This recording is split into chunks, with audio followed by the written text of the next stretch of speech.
사무엘상 30장 1절에서 6절의 말씀을 교독하겠습니다.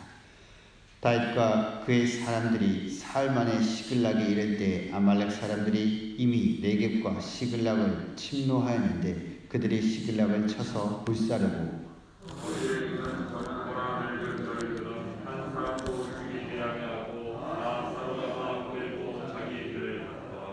다윗과 그의 사람들이 성읍에 이르러 본즉 성읍이 불탔고 자기들의 아내와 자녀들이 사로잡혔는지라. 다윗과 그와 함께한 백성이 울 기력이 없도록 소리를 높여 먹었더라. 다윗의 두 아내 이스라엘 여인 아히노암과 갈멜 사람 나발의 아내였던 아비가일도 사로잡혔더라. 백성들이 자녀들 때문에 마음이 슬퍼서 다윗을 돌로 치자 하니 다윗이 크게 다급하였으나 그의 하나님 여호와를 힘입고 용기를 얻었더라. 아멘. 오늘 말씀에 보면 다윗이 30장 1절부터 시작하였을 때 1절, 2절에 보면 아주 절망적인 상황이 펼쳐집니다. 자신이 아내와 그 재물들이 있던 자신의 성에 들어오니까 우리가 보통 생각하는 가장 어려운 절망적인 상황. 바깥에 나갔다가 집에 돌아왔는데 집이 도둑이 들어서 집이 다 불타고 자녀들과 아내들이 없는 거죠. 이런 전쟁과 같은 절망적인 상황이 다윗의 상황에 펼쳐집니다. 거기에 있는 아내나 자녀들 어디 갔는지도 모르고 누가 봐도 휩쓸려가고 재물은 다 약탈당한 상황입니다. 사람들이 얼마나 절망하였는가. 다윗과 그에 함께한 남자 군인 처음에는 환난당한 자, 빚진 자, 원통한 자들이 있었습니다. 이 사람들이 600명이 그 자리에서 얼마나 사람이 절망하였는지 그 자리에서 자신들의 지도자 다윗을 돌로 쳐 죽이려고 했습니다. 그들은 지금까지 다윗만 믿고 따라다니다가 이 지경이 되었으니 이제 아무 절망이 없으니까 어디다 하소연할 데가 없습니다. 그냥 다윗에게 모든 그 분노를 쏟아낼 수밖에 없는 상황이다. 그것만 그들은 보였던 것입니다. 다윗을 따르는 사람들은 그 상황 가운데 처음에 그 아둘람 굴로 이들이 찾아왔을 때 이들은 하나님을 잘 모르고 그냥 아픈 마음을 들고 다윗에게 왔습니다. 근데 다윗은 그 상황 가운데서 하나님의 원리 원칙, 하나님의 기도하는 법, 어떤 어려운 상황이 생길 때 하나님을 의지하고 갈등을 풀어내는 법, 그 오랜 기간 동안 그 환난당한 자, 빚진 자, 원통한 자들은 하나님의 백성들이 되어갔고 하나님의 용사들이 되어갔습니다. 오랜 시간에 걸쳐서 이들이 이 하나님의 공동체로 하나님의 교회로 만들어져 갔는데 이 절망이 찾아오니까 한순간에 이들의 마음이 낭망해 버린 것입니다. 이들은 하나님보다 다윗을 더 의지하는 면이 많았던 것이 이 상황에서 증명이 됩니다. 하나님이 도우셔서 지금까지 온 것인데 그들은 다윗을 보고 왔기 때문에 지금 이 상황은 아무리 다윗이라도 이미 상황이 끝난 것처럼 보입니다. 폭격을 받아서 다 우리 것들이 없어져 버린 상황. 우리 이 시글락 성은 불타버렸고 아내들과 자녀들은 어디 가는지 보이지 않는 상황입니다. 그래서 다윗이라도 이 상황은 어쩔 도리가 없다. 우리도 끝이다. 화가 나는 대로 다 포기한 채로 다윗을 공격하려는 것입니다. 아말렉 사람들이 이 다윗의 그 재물들을 훔쳐갔습니다. 아말렉 재앙은 그들의 집과 가족뿐만 아니라 그동안 오랜 시간 동안 서서히 만들어져 갔던 그들의 신앙마저 초토화시키고 말았습니다. 다윗의 입장에서 다윗도 똑같이 절망적인 상황입니다. 다윗도 똑같이 당한 입장이고 다윗이 가해자도 아닙니다. 이들을 이끌은 지도자일 뿐입니다. 다윗의 입장에서 다윗도 속상한데 자신이 이끄는 사람들이 자신을 공격할 때 얼마나 서운하고 배신감이 들었겠습니까? 사람이 살아가다가 여러 가지 스트레스 받는 일들이 많은데 스트레스 지수가 가장 많은 것이 사람에게 배신당한 감정을 느낄 때 사람이 많이 힘들다고 합니다. 배신감에 넋이 나갈 수도 있는 상황입니다. 이 기가 막힌 웅덩이에 다윗도 지금 다윗과 그의 사람들이 어떤 상황입니까? 블레셋의 전쟁에 끌려가서 자신의 동족과 싸워야 되는 상황인데 하나님이 겨우 건져내 주신 상황입니다.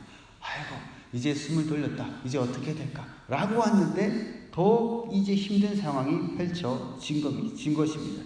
가족들이 전쟁 같은 상황에 다 휩쓸려서 쓸려갔다. 아주 절망적인 상황입니다. 다윗의 용사들, 사람들은 절망에 빠져서 다 포기해버린 상황이지만 이때 다윗은 어떻게 합니까? 6절입니다. 오늘 우리가 살펴볼 부분이 6절 말씀입니다.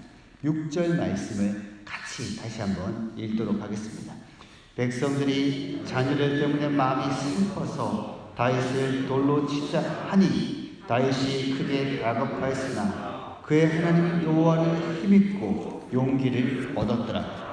6절 하반절을 보면 다윗이 크게 다급하였으나, 이 다급하다는 표현은 감정적인 긴급함, 억눌림, 힘듦 다 표현되어 있는 단어입니다. 근데 다윗은 그것으로 끝이 아니라 그의 하나님 여호와를 힘입고 용기를 얻었더라. 다윗은 그의 제사장, 그의 영적인 지도자, 그가 의지하는 하나님의 사람 아비아달을 찾아가서 조언을 구했습니다. 다윗은 다른 인간적인 방법이 아니라 하나님만 의지할 수밖에 없는 아주 절망적인 상황입니다. 이 땅은 볼 수 없고 하늘만 볼 수밖에 없는 상황입니다. 다윗은 바깥의 어떤 상황이 아니라 자신의 내면 깊은 곳으로 들어가서 하나님을 만났고 구원의 길을 걸을 수 있는 힘과 방향을 발견했습니다. 다른 외부 세계가 아니라 다른 모든 눈에 보이는 환경들이 허물어져 내리는 그 순간에 다윗은 내면으로 들어가서 중심의 정체성을 하나님 안에서 자신을 다시 발견한 것입니다. 자신의 기초를 회복했습니다. 다윗이 잠깐만 2달의 시간을 주십시오. 사람들에게 얘기하고 어디 상담사를 찾아간 것이 아닙니다. 그렇게 길지 않은 시간 동안 다윗은 놀랍게도 그 16개월의 시간 동안 다윗은 아기스에 의탁해서 하나님을 제대로 찾거나 한 것이 아니라 보이는 상황을, 그 어려움을 위기를 모면하기에 급급했던 16개월의 시간을 보냈습니다. 아기스 왕에게 억눌린 삶을 살았습니다. 근데 그 모든 것으로부터 다윗은 이 짧은 시간 동안 자유롭게 됩니다. 이전의 환난 속에서 다윗이 하나님과 긴밀히 동행했던 그 광야의 다윗의 모습, 우리가 기억하는 정말 어려운 도망자의 광야의 삶이지만 그때 긴밀하게 하나님과 동행했던, 하나님 제가 갈까요 말까요 하나님과 친밀히 동행했던 그 다윗의 모습을 회복하는 시간이 되었습니다. 다윗은 다시 하나님과 관계를 깊이 가지게 됩니다. 마치 우리가 어린 시절에 어떤 영웅이 나오는 영화나 드라마나 이런 것들을 보면 그 주인공이 우리 그 정의의 용사가 악당들에게 막 짓밟혀서 막 이렇게 어려움을 당하다가 용기를 얻어서 자신의 원래 모습을 회복하고 이렇게 다시 음악이 나오면서 본래 그 모습을 회복하고 악당을 무찌르기 딱 전에 그 모습을 회복하는 장면과 같습니다. 다윗은 하나님께 귀 기울여 드렸고 거기서 하나님의 하나님 모든 격려와 모든 상황을 회복할 수 있는 그 비밀을 발견했습니다. 그래서 일어나서 상황은 바뀐 것이 없지만 자신의 백성들에게 와서 내가 하나님께 기도했고 하나님이 이 모든 상황을 회복하여 주실 것이다, 담대하게 말할 수 있었습니다. 다윗의 신앙은 지금까지 함께해 주신 하나님이 절대로 이 순간에 우리를 버리시지 않는다라는 것을 다윗은 붙들었습니다. 중국에 위대한 선교사가 있습니다. 다 그 해변에서만 선교를 하고 있을 때 중국 내지 깊숙하게 선교를 들어갔던 허드슨 테일러라는 분이 있습니다. 이분은 믿음은 하나님의 신실하심을 붙드는 것이라고 했습니다. 과거에 우리를 지켜주셨던 하나님, 그 하나님을 기억하고 신실하게 지켜주셨던 하나님이 지금 눈에 보이는 상황은 그렇게 우리 눈에 그렇게 안 보이지만 과거에 지켜주셨던 하나님이 지금도 지켜주실 것이다 라는 것을 기억하는 것, 그 신실하신 하나님을 붙드는 것이라고 했습니다. 지금까지 인도하신 하나님이 지금 우리 눈에 보이기에 아무리 절망적으로 보인다 할지라도 한순간에 갑자기 우리를 버리시지 않을 것이다. 다윗은 이것을 기억하고 붙들었습니다. 사람의 눈에 보기에는 너무 절망적인 상황이지만 잠시 정신을 차리고 보면 그 상황을 딱 살펴보면 가족들이 죽은 것처럼 생각될 수 있지만 가족들의 시신은 누구도 보이지 않습니다. 사로잡아가서 살아있을 가능성이 있다는 것입니다. 그리고 그들은 시글락으로 자신의 성으로 돌아올 때 더 늦게 돌아올 수도 있었는데 아직 불탄 그 불이 꺼지지도 않았습니다. 얼마 늦지 않았다는 거죠. 더 늦을 수 있는 상황인데 블레셋의 전쟁에 휩쓸려 갔으면 한참 뒤에 몇 개월 뒤에 올 수도 있는 상황인데 더 늦지 않게 딱 돌아올 수 있었습니다.